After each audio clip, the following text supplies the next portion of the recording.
जी doctor कमर साहब, ये जो नाकाबंदी कर रखी है, नेवल ब्लॉकेड है ईरान के गिर्द, आपके ख्याल में क्या ईरान को लगता है कि नाकाबंदी के दौरान और अमेरिकी धमकियों के दौरान अगर वो मुज़ाकरात की मेज़ पर आकर बैठ जाएंगे तो इससे कमज़ोरी का तासुर जाएगा? देखिए, मेरा ख्याल है नाकाबंदी बहुत कुछ और भी हो रहा है, लेकिन ईरान की ये अप्रोच कि वो बात नहीं करना चाहता, वो आना नहीं चाहता इस्लामाबाद में, ये बड़ी मायूस कुन पोजीशन है। और इससे ये भी पता चलता है कि हार्डलाइनर्स जो हैं वो ईरान के अंदर डोमिनेट कर रहे हैं।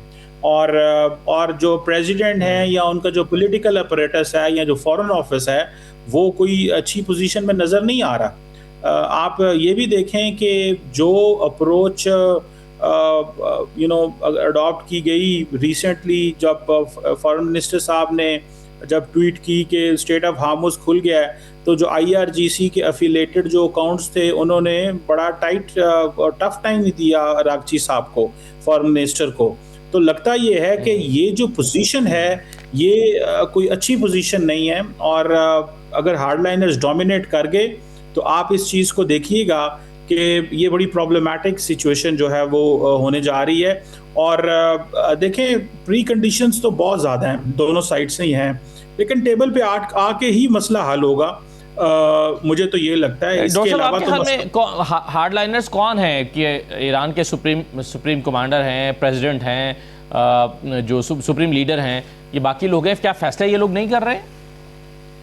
देखिए, ऑब्वियसली फैसले तो कर रहे हैं, ये नहीं कि फैसले नहीं कर रहे, लेकिन लगता ये है कि ये जारी बात है, उनकी जो फौज के अंदर लोग हैं और उसके फिर अंदर IRGC के जो लोग हैं, ज़्यादा तो वही हार्डलाइनर्स हैं। उनकी पोजीशन है, वो समझते हैं कि ट्रम्प साहब जल्दी जल्दी जंग से निकलना चाहते हैं, वो जंग ख़त्म करना चाहते हैं, और महंगाई होगी और इन्फ्लेशन होगी और वेस्ट का प्रेशर बढ़ेगा, तो हम जो है वो इस वक्त ट्रम्प जो है वो एक मुश्किल में आए हुए हैं। तो हमें अब वो कोई उनके साथ डील नहीं करनी चाहिए और टफ टाइम देते रहना चाहिए। मुझे लगता है कि ये कोई इतनी मुनासिब चीज़ नहीं है, बल्कि इवन के दोबारा उन्होंने GCC के लोगों को जो है, GCC ममालिक को जो है वो कहना शुरू कर दिया कि लोग यहाँ से निकल जाएं। कुछ अपने जो लोग हैं, उनकी जो करीब लोग हैं, जो एनालिस्ट जो करीब हैं IRGC के, वो स्टेटमेंट्स जारी कर रहे हैं। तो मुझे लगता है कि ये कोई मुनासिब और अच्छी अप्रोच नहीं है। अगर वो लड़ना चाहते हैं तो जारी बात है, अमेरिकन ने तो देखें, वो तो कई साल जो है वो बैठे रहे, 20 साल इधर अफगानिस्तान में भी बैठे रहे, तो इतनी बड़ी एम्पायर है। लेकिन मेरा ख्याल है कि ये टेबल पे ना आना कोई बड़ी अच्छा स्टेप नहीं है मेरी नज़र में। सही है, एक यानी रास्ता। और वो ये कह रहे हैं कि ये जो हमने जहाज़ कैप्चर किया है, इसमें चाइना की तरफ से हथियार सप्लाई किए जा रहे थे ईरान को। एक तो इसमें वो चाइना को ब्लेम कर रहे हैं, दूसरा वो इसको अपने ब्लॉकेट को और जहाज़ कैप्चर करने को जस्टिफाई करने की कोशिश कर रहे हैं। और अभी अगरचे मेरी नज़र से अभी तक चाइना का इस पर रद्दअमल नहीं गुजरा, शायद वो प्रेसिडेंट का मुजाहरा कर रहे हैं, लेकिन आपको क्या लगता है कि वाकई एक चीज़ से दो फायदे उठाने की डोनाल्ड ट्रंप कोशिश कर रहे हैं? देखिए, इसमें तो कोई शक नहीं है, चाइना हो रशिया हो, वो बहुत ज़्यादा ईरान को सपोर्ट कर रहे होंगे। और ज़ाहिर बात है, वो चाहते हैं कि ऐसी ऑप्टिक्स नज़र आएँ कि ईरान अमेरिका जो है वो कॉम्प्रोमाइज़ हो इस खित्ते के अंदर। रशिया को तो वैसे भी बहुत सूट करता है कि उनका तो तेल बहुत ज़्यादा बिक रहा है। चाइना के अंदर भी महंगाई बढ़ी है इस सारे प्रोसेस टेन्योर के अंदर, लेकिन वो चाहते हैं कि अमेरिका की जो तस्वीर है दुनिया के स्टेज पे वो कोई अच्छी नज़र ना आए। और उनका ईरान के साथ एक अच्छी पार्टनरशिप भी है, वो तेल भी ले रहे हैं और भी बहुत सारी चीज़ें हैं। तो ये तो नेचुरल सी चीज़ है, मैं समझता हूँ। जिस तरह अमेरिका जो यूक्रेन को सपोर्ट कर रहा है कॉन्टीन्यूसली खुल खला के, इस तरह बाकी मुल्कों का भी हक है, वो करते हैं सपोर्ट। लेकिन नॉर्मली और दूसरा आपको ये भी पता है कि चाइना अमेरिका के अंदर ट्रम्प साहब जो हैं, ही वांट्स टू लुक के जी इज़ वेरी एंटी चाइना, क्योंकि एक बहुत बड़ा ग्रुप है जो जैसे अमेरिका के अंदर प्रो इजराइल ग्रुप बना है, इसी तरह एंटी चाइना ग्रुप भी बना हुआ है, एंटी रशिया ग्रुप है वहाँ के ऊपर। तो इस तरह के ग्रुप्स हैं, मीडिया के अंदर भी हैं, इंटरेस्ट ग्रुप्स भी हैं, तो वो उनको भी पिच करना चाहते हैं कि देखें मैं बड़ी टफ पोजीशन में हूँ, मैंने अगले महीने चाइना जाना है, तो मैंने एक बड़ी मुश्किल पोजीशन ली हुई है और मैं बड़े सख्त फैसले कर रहा हूँ। तो वो एक चीज़ वो भी करना चाहते हैं, लेकिन ये जो गिफ्ट फ्रॉम चाइना है, ये ज़ाहिर बात है ईरान को बहुत ज़्यादा सपोर्ट मिल रही है इस वक्त। और डोनाल्ड ट्रंप साहब ज़ाहिर बात है दोनों साइड्स पे वो ईरान के हवाले से भी ये कहेंगे कि देखें इनको और मुल्क सपोर्ट कर रहे हैं, और चाइना के बारे में कहेंगे देखो ये जंग को हवा दे रहा है, और उसको भी एक बैड स्पॉट में लाके खड़ा करना चाहते हैं। सही है, बिल्कुल। डॉक्टर चीमा साहब, एक और मुद्दा ईरान ने मेज़ पे रखा है, और वो है उनके मुंजमद असासों का। 100 अरब डॉलर से ज़ायद रकम बनती है, जिससे पाबंदियों की वजह से, सैंक्शंस की वजह से मुंजमद हो गए वो असासे। अब वो चाहते हैं कि इसे बहाल किया जाए। आप इसके इम्कानात कैसे देखते हैं?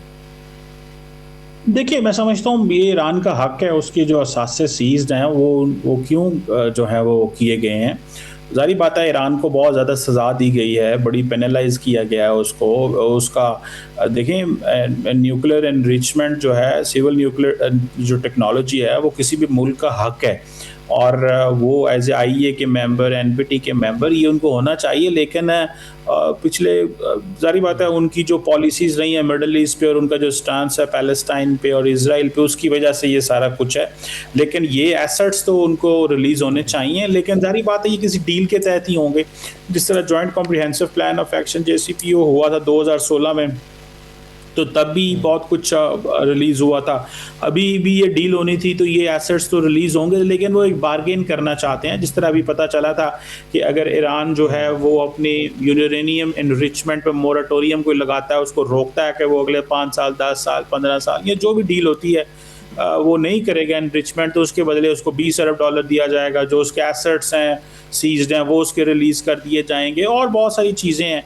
तो मेरा ख्याल है कि ये डील तो करनी पड़ती है, लेकिन ईरान समहाउ ज़ाहिर बात है सर्वाइव किया है, उसने रेजिलियंस दिखाई है, उसकी अप्रोच ये रही है कि उसने कहा जी कि मैं बर्दाश्त करूंगा ये सैंक्शंस। तो वो आज आप देख लें, वो उसकी उन्होंने कीमत भी भुगती है, और उसको वो एक कौम के तौर पे भी इमर्ज किए हैं। लेकिन ज़ाहिर बात है इसकी कॉस्ट है। तो अब अगर ये कोई डील होती है, अल्लाह करे जो कि डील हो जाए और वो टेबल पे आएँ, और अमेरिकन साइड से भी पता चल रहा है कि वो भी दोबारा बैठ रहे हैं टेबल पे। लगता ये है कि शायद जो अमेरिका से जो डील जो उस पर पॉइंट ऑफ व्यू है, या जिस चीज़ पे डील वो करना चाहते हैं, वो बड़ी सख्त हैं। और अभी ये मैं देख रहा था कि जो CNN की कॉरेस्पॉन्डेंट है अमेरिका के अंदर, वो कह रही हैं कि आज वाइट हाउस के अंदर दोबारा जो है वो मीटिंग हो रही है, और उसमें JD वैंस भी शिरकत कर रहे हैं। हालांकि उन्होंने तो आज पाकिस्तान टाइम 6 बजे निकलना था अमेरिका से, तो एडिशनल पॉलिसी मीटिंग्स हो रही हैं वाइट हाउस के अंदर। तो लेट्स सी क्या होता है, देखते हैं कि आई थिंक ईरान जो है वो ये कह रहा है कि वो अपनी मर्जी करना चाहता है इन टर्म्स, वो पाकिस्तान की वो अमेरिका की इस हार्ड लाइन अप्रोच को नहीं अडॉप्ट करना चाहता। तो लेट्स सी देखते हैं इसमें क्या निकलता है।